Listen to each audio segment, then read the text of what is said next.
Greetings everybody.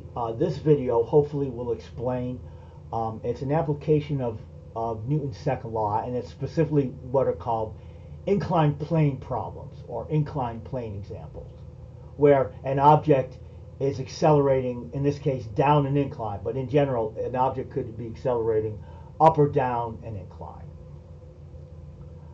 And so we have to do a little bit of just basic trigonometry. And we're going to look at two examples in this lecture. In both examples, we're going to assume that the incline is frictionless.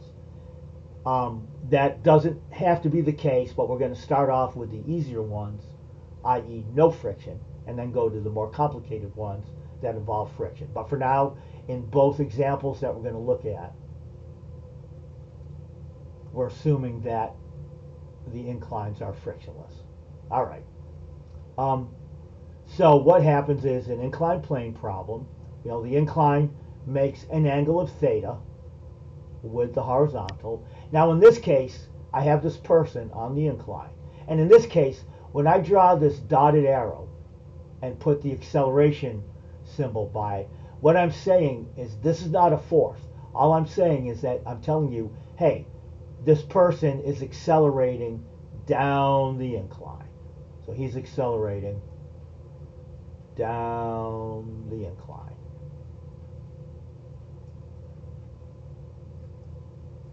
Now, what we have to do, the key with inclined plane problems, is you have to, in the language of physics, we have to redefine our coordinate system.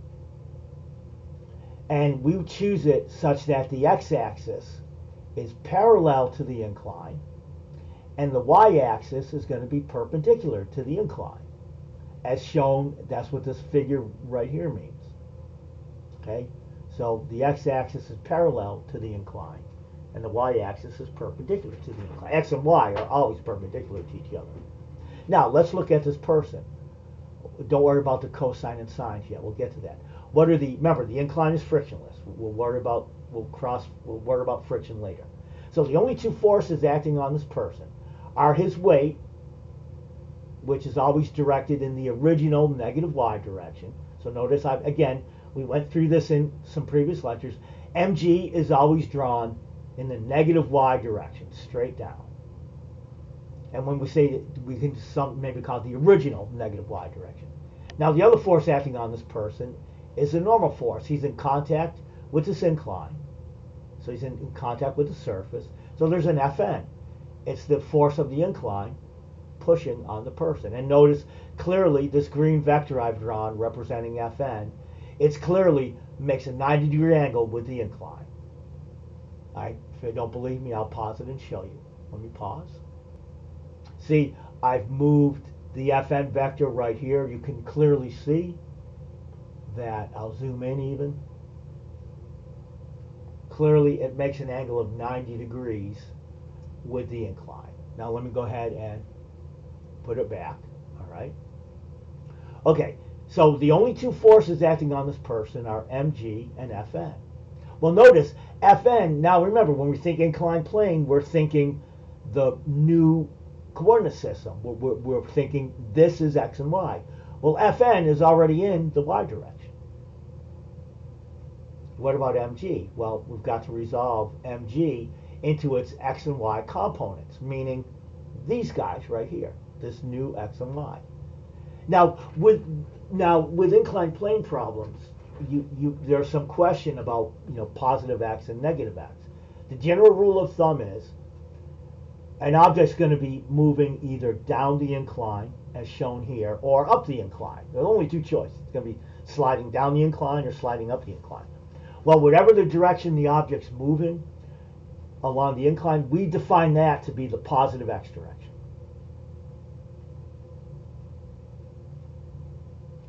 So in this case, because the object's sliding down the incline, that is the positive x direction. Now with the y direction, it's very simple. Anything above the incline, i.e. Fn, that's positive. Anything below the incline, pointing below the incline, as the mg cosine theta, that's negative. Okay, now where do I get this mg cosine, mg sine? What is that? Well, notice, we need to we need to we're now, remember, with inclined plane problems, our XY coordinate system is now defined as shown here. Okay, where the x direction is parallel to the incline and the y direction is perpendicular. Well, I have to take mg and I need to resolve it into its x and y components. Remember, inclined plane, when we say x and y, we mean this. Okay, we don't mean the original coordinate system. So mg here, I simply draw a right triangle.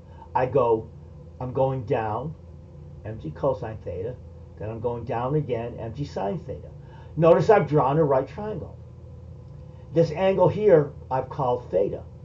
Well, take my word for it.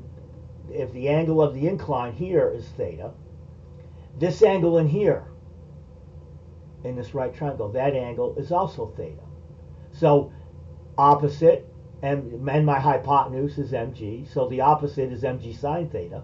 See, the adjacent is mg cosine theta. That will never ever change. Now in this case, mg cosine theta is negative, Fn is positive. Just look at remember with the y direction, we don't want to overthink it. Up is positive, down is negative, if you will. Now with the x direction, in this case, mg sine theta is positive because the object's accelerating down the incline. Any force directed down the incline is positive. So that's why. So this tells me the direction down the incline is the positive x. So mg sine theta is positive. Okay, well, let's look at the y direction again. Well, notice in the y direction there's only two forces, Fn and mg cosine theta. One's positive, one's negative. The person is not accelerating, he's not moving in the y direction. He's only moving parallel to the incline. He's sliding down the incline. No different than standard. Fn has to equal mg cosine theta because those are the only two forces acting in the y direction. So we know right away, Fn, in terms of Newton's second law in the y direction, Fn has to equal mg cosine theta. Well, what about the x direction? Well, the sum of the forces in the x direction equals ma. Well, the only force in the x direction is mg sine theta. So mg sine theta must equal ma. We'll get to friction in a little bit. Remember, right now we're doing frictionless. Well, let's look at another problem where this is a very simple case. The only two forces acting on the person were Fn and mg. Fn is already in the y direction. We have to go ahead and sometimes I'll say we have to component mg. Well, mg cosine theta is the y component, mg sine theta is the x component. That will never change. And it doesn't matter which way I tilt the incline. That does not affect the components of mg. Here, if you're facing the page, the incline is tilted downward to the right. Well, in the next example, the inclined plane is tilted downward to the left. That doesn't matter. That does not change the components of mg at all. This will never change. Y component, mg cosine theta. X component, mg sine theta. But now let's look at an example where there are more forces acting on the person or the object. Okay, here we have, again, right now we're dealing with no friction. Okay. So here I have a crate or a box. It's being pushed up the incline. See, this is the information I am giving you. The box is being pushed up the incline at a constant speed. And it's this pushing force, I'll call it P. So in this case, I know that the positive x direction is directed up the incline because the box is moving up the incline.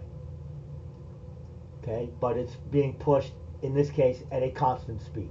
See, again, that arrow, I'm telling you, hey guys and gals, this box is moving up the incline. So any force in that direction is going to be positive. Now in this case, I'm telling you it's being pushed at a constant speed. Well, right away, that tells you A is 0. I mean, that doesn't change. Constant speed means acceleration 0.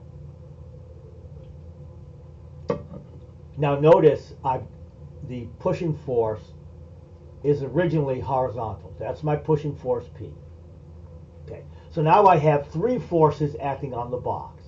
I have mg pointing straight down again.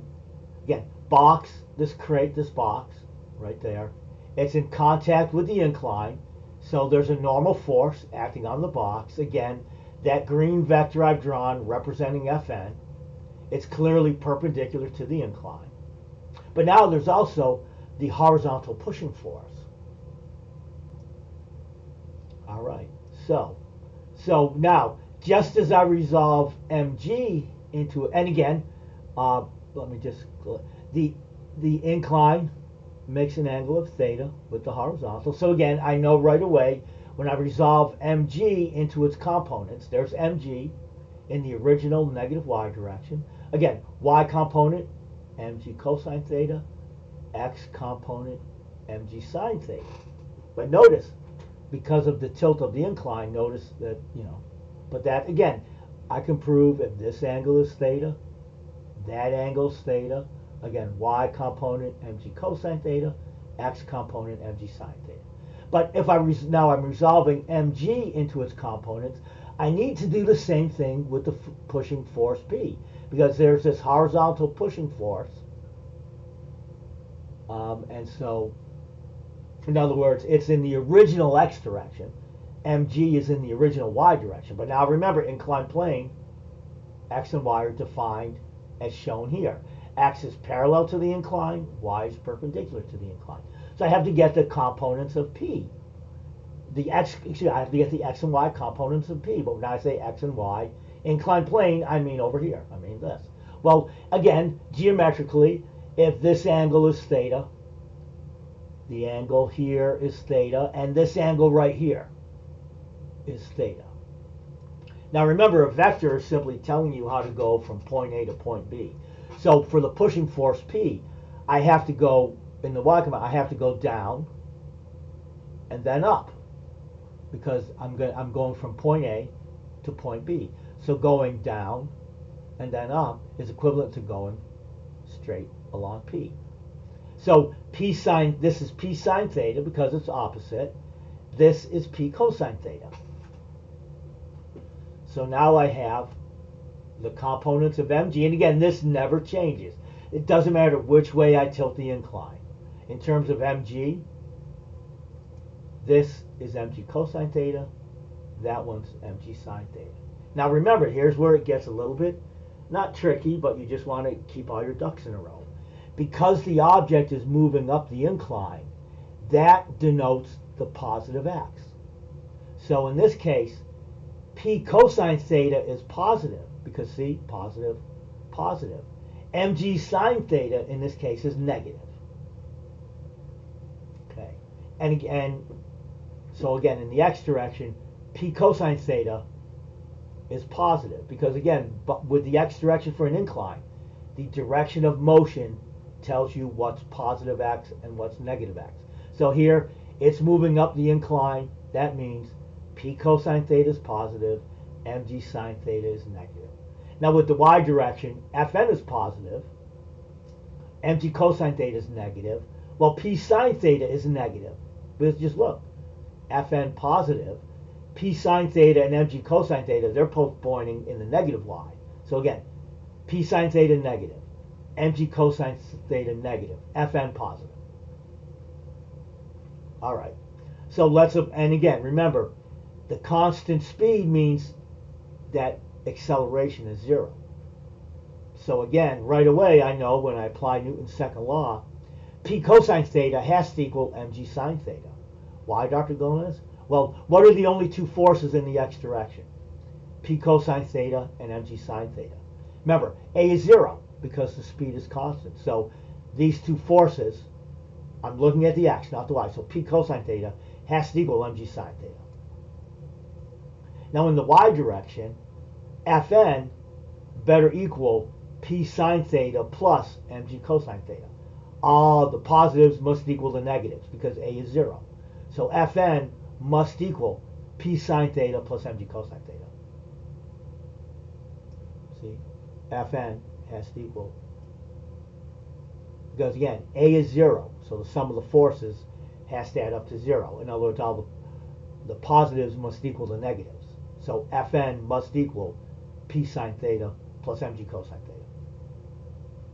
Equivalently, you could say Fn minus P sine theta minus mg cosine theta equals 0. You could do it that way. Fn minus P sine theta minus mg cosine theta equals 0, i.e. Fn equals P sine theta plus mg cosine theta. But that's the idea, is that you can have, in the first example, the only forces acting on mg, or the only forces acting on the person were mg and Fn. In this case, we have mg, Fn, and I introduced this horizontal pushing force. That's the force that's pushing the object up the incline at that constant speed.